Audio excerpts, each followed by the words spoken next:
amores, tudo bom com vocês? A nossa aula de hoje é de português. Nós vamos falar sobre as regras de convivência. Regras de convivência. Na família Tanaka, todos têm tarefas domésticas a serem cumpridas. O Sr. Yuri sempre diz que não é ajuda, é um dever. Por exemplo, entre as tarefas da semana, Eduardo é responsável por arrumar sua cama, regar as plantas e colocar comida e água para o Neco, que é o seu gatinho. Seu irmão mais velho, o Edmundo, além de arrumar a própria cama, arruma a mesa na hora das refeições, varre o chão e retira o lixo. Até o pequeno Elias precisa sempre guardar os seus brinquedos e sapatos e já está aprendendo a arrumar a sua cama. Além disso, todos devem tirar seu prato da mesa e separar o lixo reciclável. Então aqui são algumas regras de convivência da casa da família Tanaka. Qual a diferença entre ajudar e ter um dever a cumprir? Quando nós temos um dever, é sua responsabilidade. Por exemplo, na sua casa, sua responsabilidade é arrumar a cama. Então, isso é uma responsabilidade sua, é um dever seu. Você tem que cumprir. Agora, por exemplo, a função do seu irmão é tirar o lixo. Seu irmão pede a você uma ajuda para tirar o lixo. A responsabilidade, o dever é dele, mas você vai ajudar ele a realizar a atividade dele. Então, a diferença entre ajudar e realizar um dever é que o dever é seu. A ajuda é quando você vai auxiliar alguém a exercer a responsabilidade dele, tá bom? Qual é a importância de todos cumprirem seus deveres em casa? A importância é que não vai ficar cansativo para ninguém, né? Porque não é justo só uma pessoa fazer tudo se todo mundo mora na mesma casa. Então, a responsabilidade é de cada um. Se cada um fizer um pouquinho, não vai ficar pesado para ninguém. Número 3. Quais são os seus deveres em casa? De que forma você acha que pode contribuir para manter a casa arrumada? Pense em algumas tarefas que você pode realizar e elabore uma lista. Depois compartilhe com os colegas e seus familiares. Então, nessas linhas aqui embaixo, você vai escrever algumas tarefas que você tem na sua casa, ou até que você poderia fazer para ajudar as pessoas que moram na sua casa. Atitudes mágicas. Para convivermos em harmonia com outras pessoas, é necessário que pratiquemos algumas atitudes mágicas que tornam a vida em sociedade mais pacífica e cooperativa. Vamos começar nossa reflexão com algumas palavras mágicas que o autor Pedro Bandeira vai revelar no poema a seguir. Lá na sala nós temos, o chapeuzinho, a cartola do mágico com algumas palavrinhas para a gente não esquecer de usá-las, Então aqui tem o poema, vamos ler. Palavras mágicas. Se você quer ser feliz e amizades conquistar, 4 palavrinhas mágicas vou agora revelar. Não é nem abre-te sésamo e nem é simsalabim. Nenhuma é abracadabra, minha mãe disse pra mim. Guarde as 4 palavrinhas, tenha as 4 sempre à mão, para usar a toda hora, em qualquer ocasião. Use sempre essas palavras, delas nunca tenha medo, pois eu quero ajudar, vou contar o meu segredo. Diga sempre a sorrir, para não ser mal educado.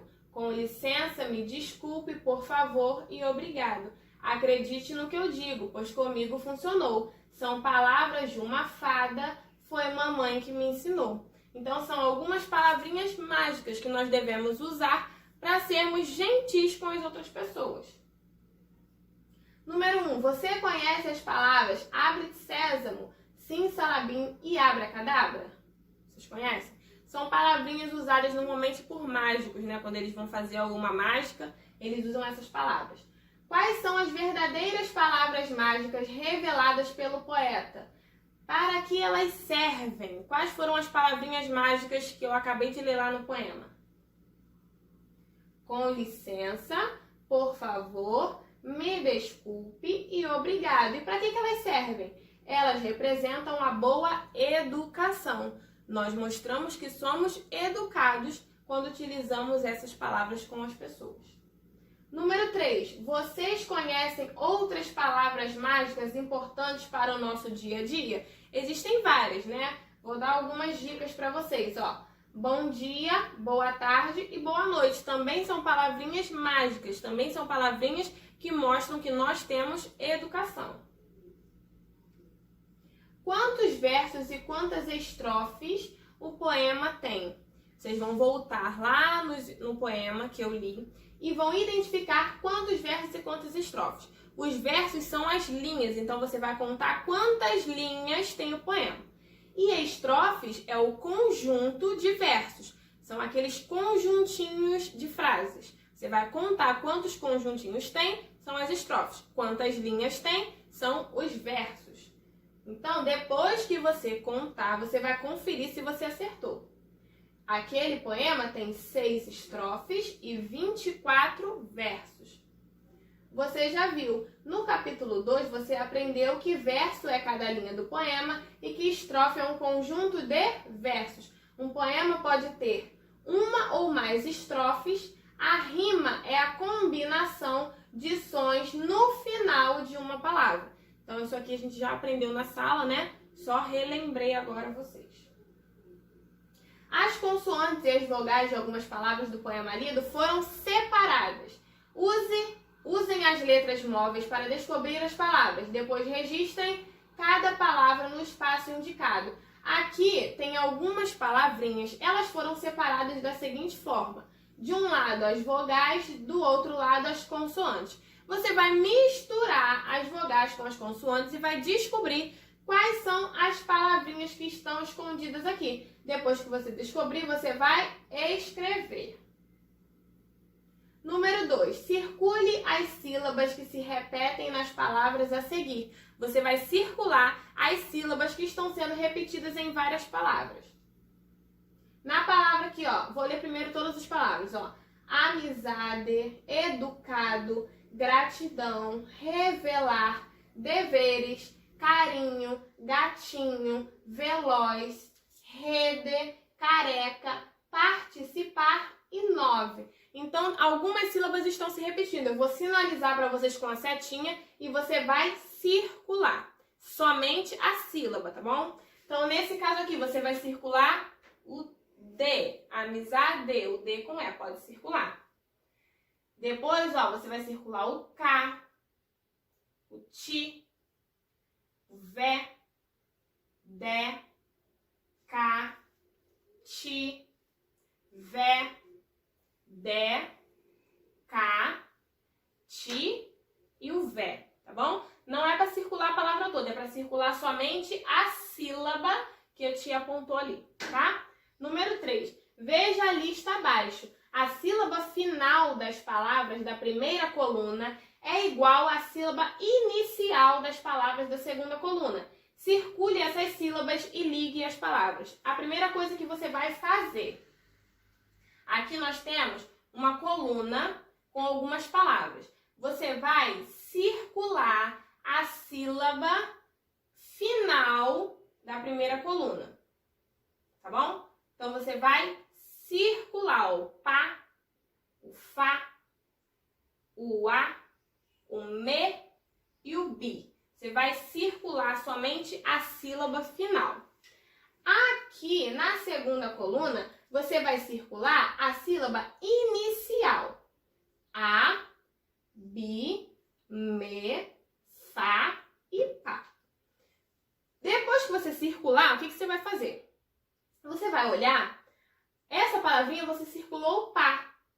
O final dessa palavra é pá. Qual é a palavrinha dessa coluna aqui que começa com pá? É o para. Então você vai ligar limpa e para, porque limpa termina com a sílaba pá e para inicia com a sílaba pá. Depois nós temos ninfa. Ninfa termina com fá. Qual é a outra palavrinha aqui que começa com fá? Fada. Então você vai ligar ninfa em fada. Depois nós temos pessoa. A sílaba final é a. Pessoa. Qual é a palavrinha aqui que começa com a?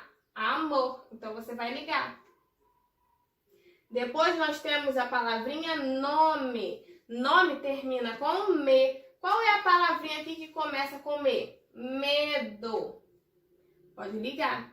Por último, tem a palavrinha subir. A última sílaba é bi. Desse lado aqui, a palavrinha que se inicia com bi é birra. Então, você vai ligar subir e birra. Então, essa foi a nossa aulinha de português de hoje. Eu estou morrendo de saudade de vocês. Em breve nós estaremos juntos de novo. Um beijo e até a próxima aula.